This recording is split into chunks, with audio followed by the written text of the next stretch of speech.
Leaders from 21 Asia-Pacific economies attend a virtual APEC dialogue. What concrete solutions can be delivered to countries and regions dealing with the dual challenge of COVID and economic downturn?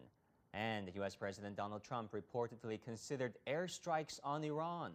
What does Trump want to accomplish? Welcome to The Point, coming to you from Beijing. I'm Wang Guan, sitting in for Liu Xin.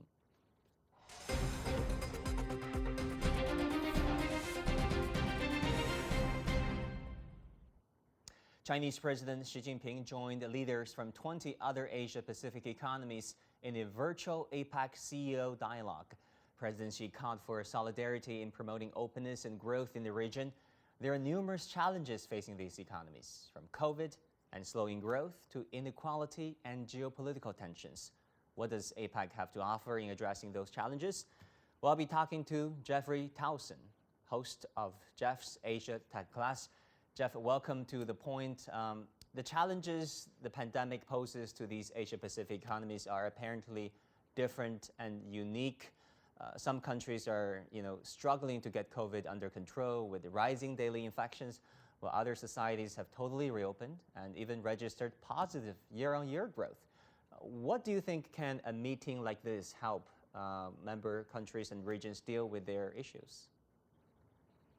Well, I think the bigger story, the big overriding story here is the rise of Asia, the integration of Asia as a sort of more connected region than it has been in the past, partly because it's arguably the largest economic zone of the future. It's an interesting mix of very developed countries and somewhat undeveloped countries. There's a lot of interregional trade, human resources, talent, data, investment. There's a lot of interesting things happening within the region. So that's kind of the bigger trend that's overarching here. And then COVID, has really hit different countries, dramatically differently. The situation in the Philippines is, worlds away from, say, China. So the whole, every country's kind of dealing with it, in its own right. But if anything, this is hopefully spurring the long-term integration of the region. And if not, hopefully this is just helping some countries get through in the short term. And what do you think of the fact that there has been, confrontation between the two largest economies of the world, China and the United States, until Trump? The U.S. has been a big supporter of APEC framework. What do you think a meeting like APEC can do under the circumstances of a U.S.-China geopolitical rivalry, if you will? Yeah, there's some interesting aspects with the U.S. here. One, because APEC is certainly one of the organizations we all talk about for sort of the region, but obviously a very significant one was launched just last week, which doesn't necessarily include the United States or, say, Chile. And, if you're looking at the Asia as a region, the other side of the Pacific doesn't make a huge amount of sense for certain things. Now, for others, it might. So there's that sort of interesting, not competition, but sort of comparison between the different regional bodies that are emerging in Asia. And then on top of that, of course, we have this whole U.S.-China situation, which was up until COVID, was getting a little, not heated, but definitely a little more combative than we've seen before. So that's sort of there. And it's interesting that President Trump is going to participate in this one, which he hasn't for a couple of years now. So yeah, there's a lot of geopolitics on top of geopolitics this week. Talking about Trump's participation, a willingness to participate in this dialogue, in this program. Why do you think, President Trump, who has been saying that, patriotism comes first, as America first, unilateralism, decided that he wants to be part of APEC? Well, the U.S. has always been part of APEC. The degree of participation may dial up or down. But he skipped a year in 2018 and 2019, as far as I remember. Yeah, but it was also the U.S. that sort of was one of the leaders of founding APEC. So, you are going to see some degree of variation administration to administration. That's not totally unexpected. Now, is the participation this week in any way a response to what happened last week with the Regional Economic Partnership? I'm guessing, but I suspect it is. I suspect that APEC has perhaps become a larger priority for the administration, given that now there's another body that is quite impressive by its design. All right, let's talk about some specifics of APEC. This year's APEC dialogue has formulated the region's post-2020 vision, that is, a new blueprint for the region in the decades to come. How promising do you think documents like this will hold? Well, I think the language is interesting because, the language of APEC has been around for 20 years, and usually the terms you hear are open and free. Those two words show up a lot, open and free, and they're basically talking about trade and investment.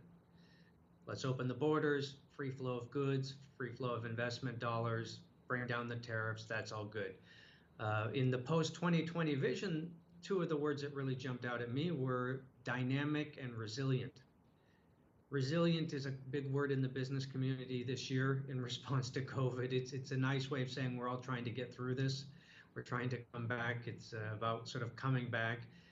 Dynamic is interesting because that's, if you look at, say, the Regional Economic Partnership, one of the differences between that and APEC is there's a lot of talk about things like IP and e-commerce and common standards for things like data. And, that sort of more dynamic, innovative side of Asia is mentioned there, but we haven't seen that before with APEC. So I'm kind of wondering if they're shifting that direction with this focus on, dynamic, resilient. Is it moving away from the traditional topics of just pure trade and investment?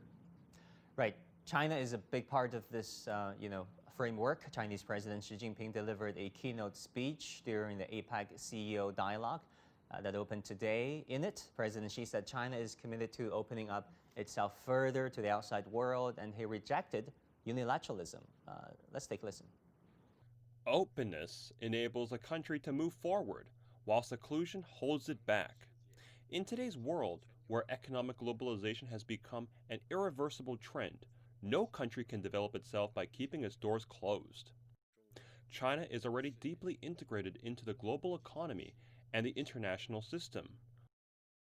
We will not reverse course or run against historical trend by decoupling or forming a small circle to keep others out. 或是搞封闭排他的小圈子。Basically, President Xi is saying through the Chinese political jargon that China is not interested in forming Western-style alliances, small clique circles, while it will open itself further to the outside world.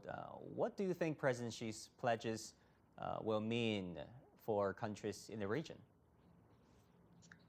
I mean, the phrase we've been hearing a lot out of, the Chinese government, especially in the last month with the 5-year plan coming up, is innovation. Innovation at the center of everything. Innovation at the center of dual circulation, engaging with the world, but also having a degree of self-reliance in the internal economy and consumption. But really you hear this idea of talent and people and IT and brain power as sort of one of, if not the foundation long-term. And often when they talk about sort of internationalization, they're talking about standards and connectivity of different regions and projects. So yeah, it's interesting to hear a leader talk about sort of an international focus, but also repeatedly come back to this idea of innovation is at the center of growth going forward. So yeah, it's really interesting the language is coming out of China in the last couple of months, and especially this week. Right, innovation is a big part of President Xi's future plan for China. We understand that we have Vice President at the China Institute of International Studies, Vice President Rong Ying, with us now. President Rong, I want to play you another soundbite from the Chinese president, talking about scientific and technological innovations and how important that was to China's growth. Listen to this. 必须实现 This means that China must pursue innovation to achieve high-quality growth driven by domestic demand. We will fully leverage the demand of our supersized domestic market and the strengths of its complete industrial system and redouble efforts to turn research outcomes into real productivity. We will endeavor to build an innovation system that integrates science and technology, education, industries, and the financial sector, and upgrade the industrial chains. This will sustain China's long-term economic development. 提供有力支撑。 What do you make of what President Xi has said? President being, Rong, sorry. yes, of course. I think President Xi's speech, particularly on the question of innovation and the importance of innovation-driven growth, has been loud and clear. As we have seen in the past few, I think, weeks, in speeches after speeches, and he has made it very clear to the importance of that. And of course, the most important thing is the outline that has been adopted, for the 14th five-year plan that have been adopted recently, weeks ago. It again, I think, emphasized the importance of innovation. Remember, I think China's development has reached a stage where the driving forces, the engine for growth, would have to be primarily come from innovation. And for innovation, China, of course, made it very clear, it is first and foremost, it would depend upon itself. But equally important is also, I think, open and ready to work with the outside world. And at this point, I think China, President Xi made it very clear, I think it opposed firmly to the kind of policy adopted by the US and the West for, I think, accreditation of China, and more, and equally, I think, and related to that is that kind of isolation or not excluding China from international cooperation for innovation. Right. Another aspect of China's coping mechanism is what it calls double development dynamic strategy, dual circulation strategy. It has also been part of President Xi's speech. Of course, there are different interpretations out there about what it really means, but President Xi today actually clarified what he thinks that means himself. Let's take a listen. 在新发展格局下， The new development paradigm will enable China to continue to deepen international cooperation for shared benefits. China will take a more active part in the international division of labor, get more effectively integrated into global industrial, supply, and value chains, and more enthusiastically expand exchanges and cooperation with other countries. We welcome cooperation with every other region, country, or company that wants to do so. 积极开展合作。 President Rong, how can China engage domestic as well as international markets when other economies are still, in the midst of the pandemic? Well, this is certainly a challenge, but also I think an opportunity. On the one hand, of course, China has doing very well in sense of in control the pandemic. And in the meantime, China is also working very hard, closely with the other countries, I think, for the fighting the pandemic of COVID-19 by advocating an international cooperation by, for example, on the development of the vaccine, and also I think working other countries to see how they can manage the impact, the negative impact of COVID-19, for example, by looking at a kind of quick channel or green channel, and also kind of working together to find a way that more sort of coordinated in a way that the negative impact of the pandemic on people's interactions and cargoes would be mitigated. So the Chinese government and China is working very hard to ensure that it would play a due contribution for fighting a pandemic, in the meantime strive for economic recovery. Right. Finally, I want to ask a question to both of you. The China policy of a Biden administration, if and when he's sworn in. In China's strategic circle these days, people speculate that the future China-U.S. relationship will be one of co-opetition. That is, of course, a coined-up word, meaning a mixture of cooperation and competition. What do you think, President Rong?